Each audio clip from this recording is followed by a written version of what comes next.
Rodil sem se v Stražišču pri Kranju. To je bila leta 1945. Vas, ki je bila večinoma lesena, to se pravi, so bile lesene hiše pokrite s slamo. Par jih je bilo že pokritih z enimi betonskimi strešniki. Spomnim se takrat, da je bilo samo par zidanih hiš, in sicer Graščina, Počmaretno. In takrat se je rekel Matajčeva hiša, ker se pravzaprav tudi danes reče. To je bila pa Žimarska zadruga, ogromna hiša.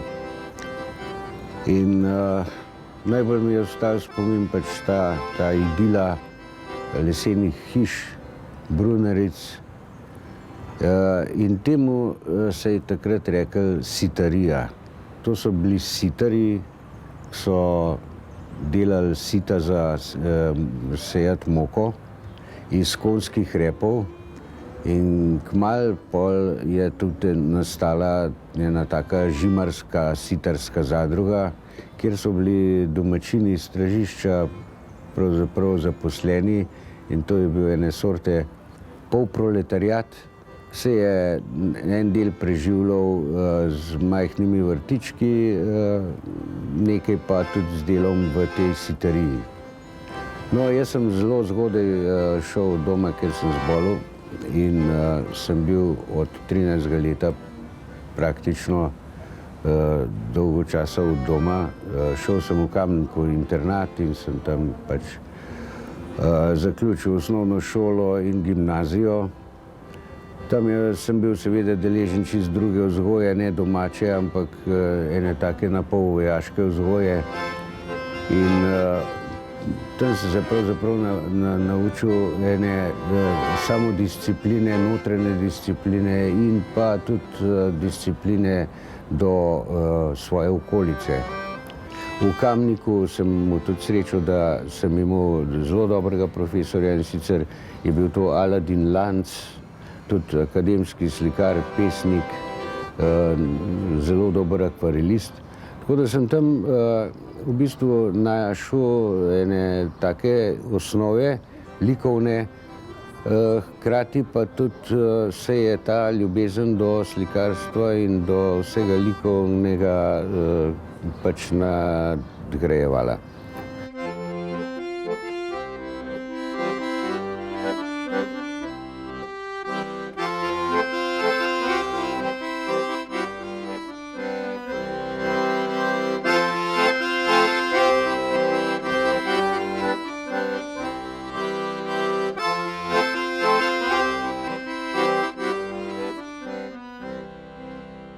Začetki mojega ustvarjanja in reševanja različnih prostorov so v risbi s tušem, in takrat sem uporabljal v bistvu krivulnike, ki sem jih priredil na tak način, da z enim koncentričnim nizanjem teh krivulj dosegel tudi določene krivine in vtis, da je prostor kriv.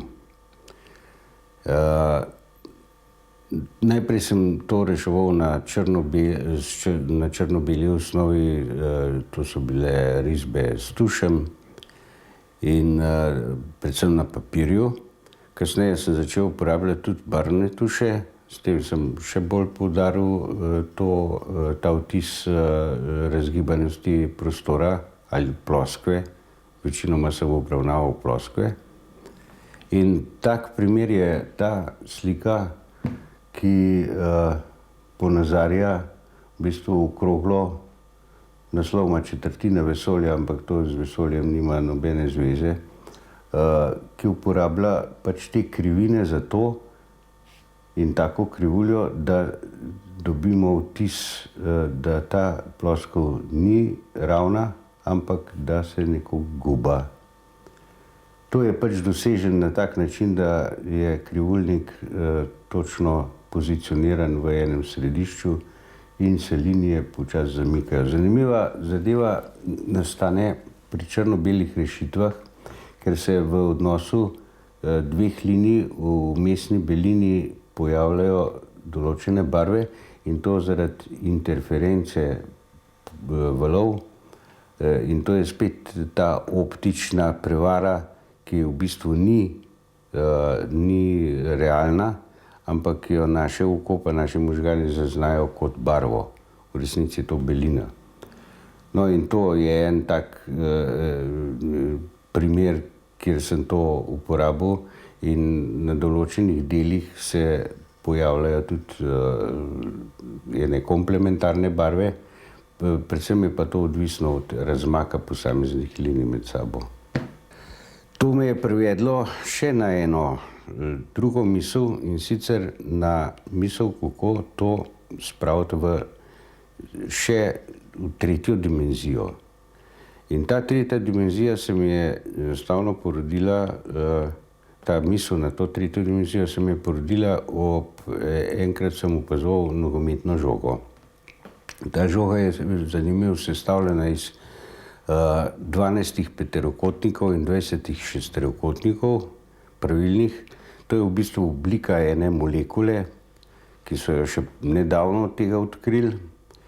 In jaz sem to potem naredil ta model iz papirja. Žoga je okrogla, jaz sem pa uporabil ravne peterokotnike in ravne šesterokotnike. Jih seveda spet obdelal površinsko s tušem in nanje narisal določene krivulje, tako da je spet dajalo vtis, da ta oblika ni čisto okrogla, ampak da se nekje odira, nekje nastajajo izbokline. S tem sem prišel do ideje, da bi ta telesa povečal, jih v bistvu materializiral, napravil iz različnih materialov, kartona, pločevine in tako naprej. In en tak primer imam tukaj v rokah, ki je v bistvu realiziran že kot javna skulptura v Zagorju ob Savi, kjer so te ploskve napravljene iz pločevine, inoks pločevine, in vsa ta bela polja, ki jih vidimo tle, so izrezana. To vse skupaj je v bistvu premera kakšnih 2 metra. Znotraj je zadeva osvetljena in vse skupaj stoji na okroglem stebru. Tako da ima dvojno funkcijo. Čez dan se vidi v bistvu objekt kot zunanja podoba. Na večer je zadeva osvetljena znotraj in so vidne samo te reže, ki so izrezane. Poleg tega je pa čisto spontano ta objekt dobil še eno tretjo funkcijo, in sicer, kadar je vetrovno, piha skozi te reže veter in povzroča ene take čudne zvoke, glasove, kot recimo, če steklenico pihnemo v vrat, da nekaj brenči in proizvaja ene take nadnaravne zvoke. Če bi to seveda ojačali še s kakšnimi mikrofoni, bi bilo verjetno to še bolj izrazito, ampak je že zadost samo ta vtis, da ima še eno tretjo čisto zvokovno funkcijo.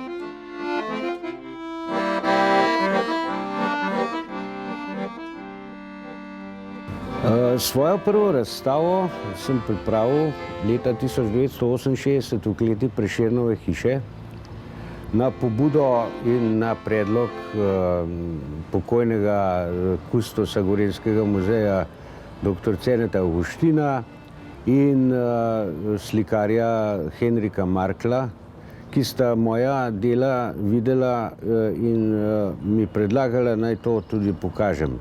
Zanimivo je, da sem hkrati razstavljal z znanim slovenskim naivnim slikarjem in to je bilo pač ena taka odskočna deska za kasnejše predstavitve po Sloveniji.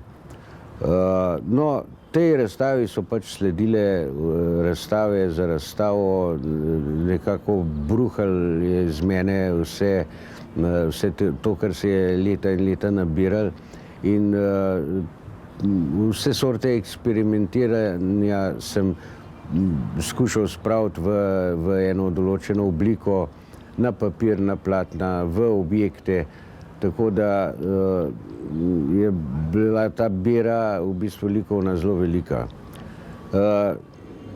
Nekaj časa, pravzaprav kar nekih 10-15 let sem se iskal v svojem likovnem izrazu, vendar ves čas sem razmišljal o op-artu, to se pravi optični umetnosti, in v enem določenem prelomnem trenutku sem se pravzaprav čist 100% posvetil samo raziskovanju te veje umetnosti likovne in sem razvil svoj lastni stil, svoje lastna spoznanja in moram reči, da kakorkoli brskam po razni literaturi in po preteklosti, takega pristopa do danes še nisem zasledil podobne zadeve. Seveda, marsikdo bo lahko ene vzporednice potegnil od Vasarelija, od Bridget Riley in podobnih opartističnih umetnikov, samo ni te ene 100% vzporednice z mojim delom, ker sem nekje razvijal svoje lastne izrazne možnosti, predvsem v črno-beli tehniki, zaradi tega, ker črno-bela tehnika pri op-artu ima praktično zelo pomembno vlogo. No, vmes seveda so prišla obdobja, ko sem tudi s skupino West East ustvarjal konkretno poezijo, konkretizem. Tle moram poudariti, da sva bila zelo tesna sodelavca s Francijem Zagoričnikom in z Francetom Pibernikom, ki je na nek način tudi vplival na to, da sem se sploh s to smerjo začel ukvarjati. Takrat je bila to seveda ena taka eksperimentalna poteza, vizualna poezija je bila nekje v splošnem odmaknjena od vsega tega pisateljskega in pesniškega izraza in obravnavali so nas pravzaprav kot ene odpadnike, sploh v tistih čudnih časih leta 75 do 80, ko so vse te novotarije nekje bile mišljene kot napad na družbo, na sistem in podobno.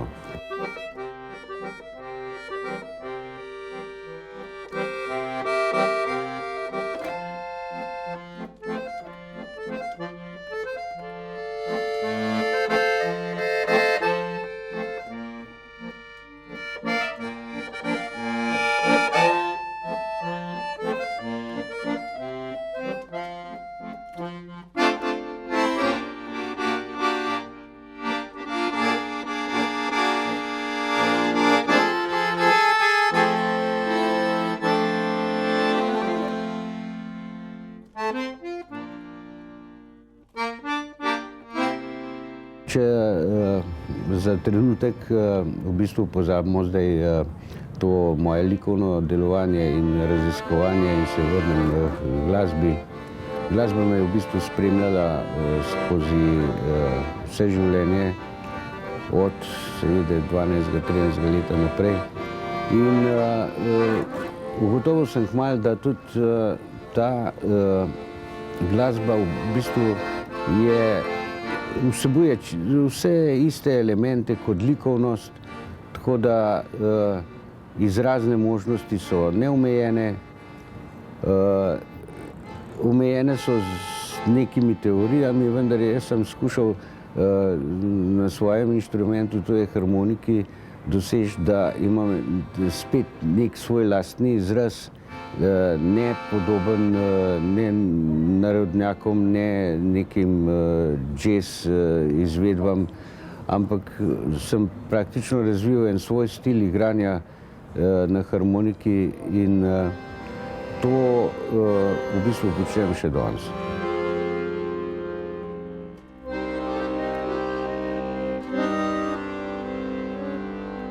Najbolj primeren repertoar je zame, pa za moje izražanje v glasbi, verjetno ta italijanska kancona, francoska šansona, ruske skladbe, ki so harmonično zelo zanimive in v bistvu bolj slovanske.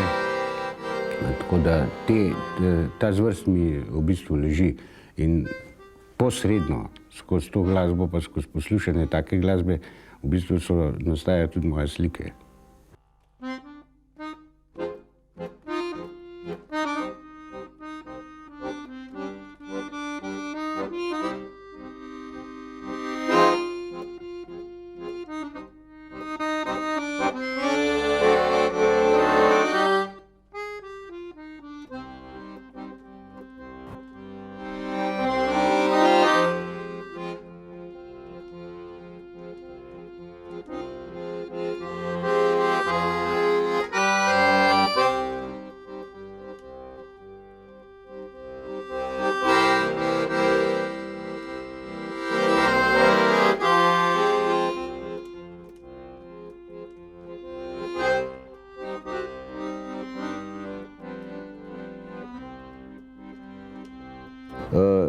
Hkrati so se pa pojavljale tudi razne kombinacije z drugimi inštrumenti, tako da smo v enem določenem trenutku pred parimi leti osnovali en ansambel Slutna poletja, kjer gojimo eno posebno zvrst glasbe in sicer mednarodno etno izvedbe in priredbe raznih zelo starih in znanih evergreenov. Zaenkrat nam ta zadeva kar uspeva. Na vsakem nastopu požanjemo ene določene hvale in pohvale. Tako da mislim, da z enim takim pametnim pristopom in seveda trdim delom morda lahko še v bližnji prihodnosti naredimo še kaj novega, kaj več od tega, do kamer smo zdaj ta trenutek prišli.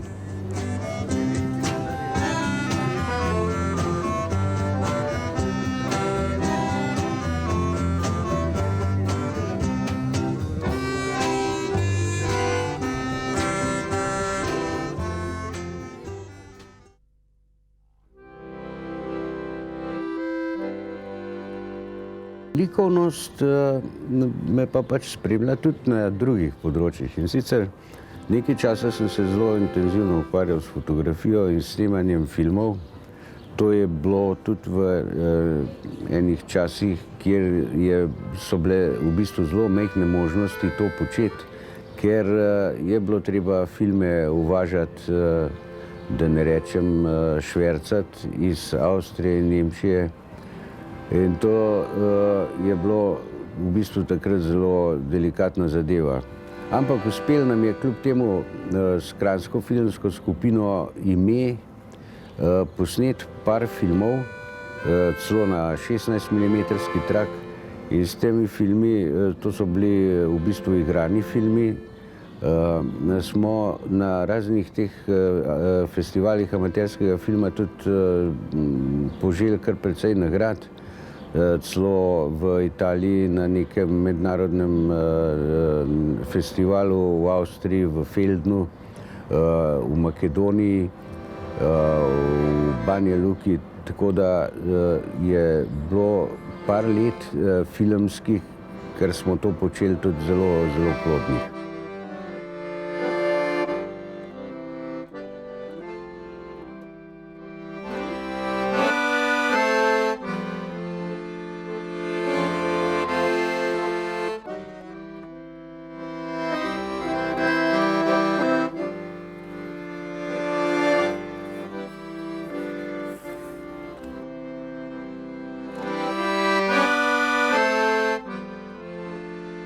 No, zdaj pripravljam eno skico za naslednjo sliko iz te serije zadnje, ki jo delam. In vse se pač začne svinčnik in kos papirja in pač iz tega začne počasi nastajati zadeva. Zdaj ta serija, ki jo zdaj pripravljam, so pač barvne študije prostorov, raznih prostorov v različnih tudi geometrijskih pristopih. Nekje uporabljam perspektivo, nekje uporabljam tole aksonometrijo, ampak skušam pa doseči na eni ploskvi pač več dimenzij. To se da na več načinov seveda narediti, sam jaz sem se pač odločil za eno bolj strogo 3D-dimenzionalno varianto. Sam pristop je v bistvu zanimiv, izhaja iz že prejšnjih mojih del, ampak gre predvsem za to, da ustvarim iluzijo več prostorov, iluzijo. To ni povsem realno in včasih pride do enih paradoksov, kjer človek več ne ve, v bistvu, v katerem prostoru se nahaja. Čeprav sem jaz zdajle pri teh študijah še zmeraj dosti na začetku, vendar skušam pa preseči to dvodimenzionalno rešitev, ki jo je recimo uporabljal Vasarely, ki je reševal prostor samo z barvami in pač z enimi ukrivljenimi ploskvami. Jaz hočem pa še en korak naprej do ene situacije, kjer se praktično gledalec ne bo več znašel, v katerem prostoru se nahaja, in bo mogel pač sliko gledati precej časa, dokler mu ne bo jasen, da je to pač samo predstava, da je to samo ena iluzija tega, kar dejansko sploh obstoja. Tako da tle je še veliko dela in vidim tle nadaljevanje svojega dela in mislim, da me še čaka precej študija teh geometrijskih zakonitosti, barvnih zakonitosti, ker uporabljam pač neke svoje barve, s tem skušam doseči tudi določene efekte.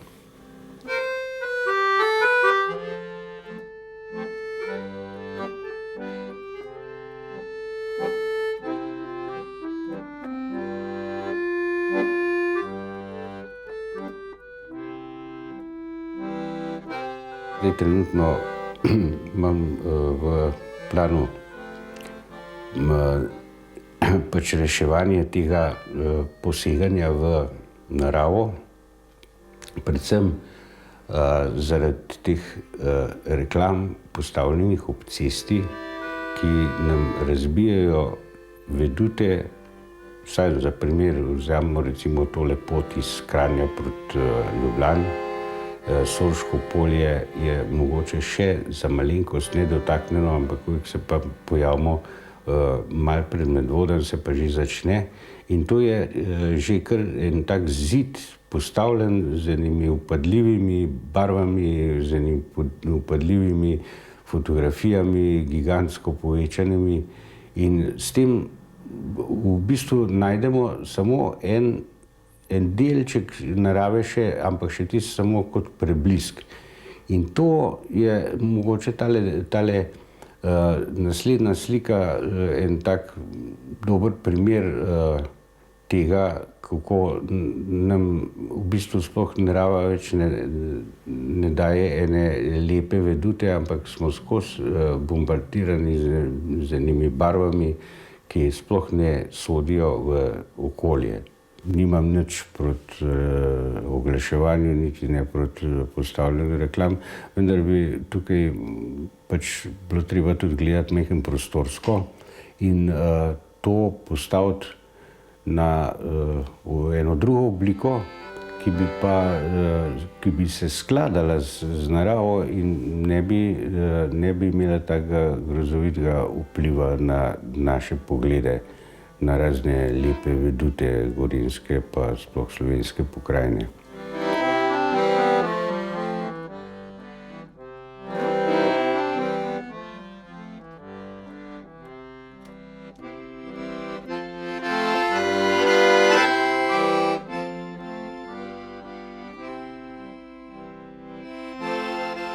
V prihodnje bom seveda raziskoval naprej ta svoj opart. In sicer sem ga v bistvu te svoje izraze in te svoje misli strnil v en tak minimalizem, kjer ostane samo še določen znak, določen piktogram, ki pove samo eno samo misel. In trenutno raziskujem ta odnos debelina linije črne, debelina linije bele, vmes pa ta interferenca, ki v čisto konkretno rečenem in predstavljenem črno-belem stilu daje še določene barve, katerih se pa ne da naprej določiti, ampak mislim, da bom prišel tudi do ene teorije, kako to tudi v enem momentu določi tudi barvo. Barve morajo biti, zaradi tega, ker to je v bistvu življenje, to so čustva, to so odnosi do narave, do sočloveka in vse to praktično, če je v naravi, naj bi bilo tudi v likovnih delih. Ampak jaz bom skušal to iz enega drugega stališča predstavljati, da bo to kot ena iluzija, kot ena imaginarna predstava barve, čeprav jo v resnici ni, se bo pojavila nenadoma, ampak to čist zaradi enih fizikalnih zakonov. No, do tega, da bom to dosegel, je še kar dolga pot in upam, da bomo tudi to kdaj lahko videli na kakšni od mojih razstav.